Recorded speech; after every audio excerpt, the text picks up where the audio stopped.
Estar obligado a declarar renta como persona natural implica tener que pagar en toda ocasión algún valor ante la DIAN. No, resulta que las personas naturales residentes quedan obligadas a declararle al gobierno colombiano, usando este formulario 210, por ejemplo,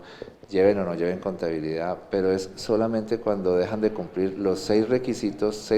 que están en el artículo 592 del Estatuto Tributario, más el artículo 1.6.1.13.2.7 del Decreto Único Tributario 1625 del 2016. Entonces, que el patrimonio tiene que ser pequeño, estar por debajo de 4.500 VTs, pero los ingresos, las consignaciones, los consumos, otra serie de requisitos tienen que estar por debajo de 1.400 VTs. Entonces, si una persona natural residente, lleve o no lleve contabilidad, cumplió con los 6 requisitos, queda exonerada de presentar la declaración de renta. Cuando deja de cumplir alguno de esos 6 requisitos, es cuando entonces le dicen que está obligada a presentar la declaración de renta. Y cuando alguien presenta la declaración de renta porque le tocó presentar la declaración de renta, ¿qué sucede? La cedulación, por ejemplo, de las personas naturales,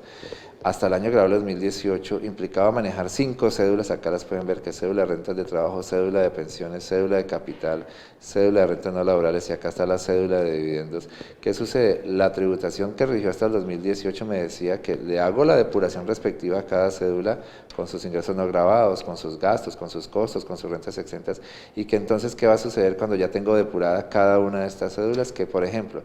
el renglón 37, que es la renta gravable de la cédula de rentas de trabajo, la tenía que sumar con la renta gravable de la cédula de pensiones, y la suma de esas dos cédulas, la sumita de estas dos rentas líquidas de estas dos cédulas, las buscaba en una sola tabla que existía en el numeral primero del artículo 241, y esa tabla del numeral primero del artículo 241 hasta el cierre del 2018 no producía impuestos si lo que se buscaba en esa tabla no se pasaba de 1.090 OETs, o sea, como de 30 y pico millones de pesos. ¿Ven? Y la misma instrucción decía que hasta el cierre de 2018, que lo que dijera esta cédula de rentas de capital, renglón 53, ya depurada, sumada con la cédula de rentas no laborales, renglón 66, ya depurada, la suma de estos dos renglones lo buscaba en una tabla número 2 que existía en el artículo 241 del Estatuto Tributario hasta el cierre de 2018, y esa tabla solamente empezaba a producir impuesto si lo que se buscaba en esa tabla se pasaba de 600 VT. 600 VT son como 17 millones o 18 millones de pesos hasta el cierre del 2018. Entonces, y la cédula de dividendos se buscaba en la tabla del artículo 242, la parte de los dividendos grabados de un ejercicio 2016, 2017 y siguiente, se buscaba en lo que dijera la tabla del artículo 242 en la versión que tuvo hasta el cierre del 2018, y esa tabla entonces solamente producía impuestos, y lo que se buscaba en esa tabla, vamos a buscar el 242, si no me lo aprendí de memoria, cuánto era lo que producía impuestos si se buscaba acá. Aquí podemos ver la versión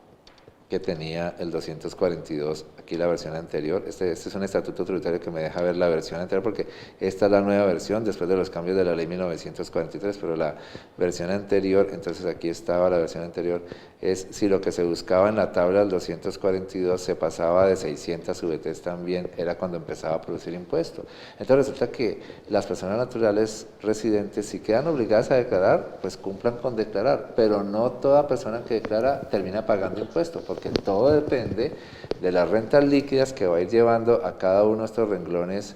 de las diferentes cédulas, y cuando esos renglones se buscan dentro de las tablas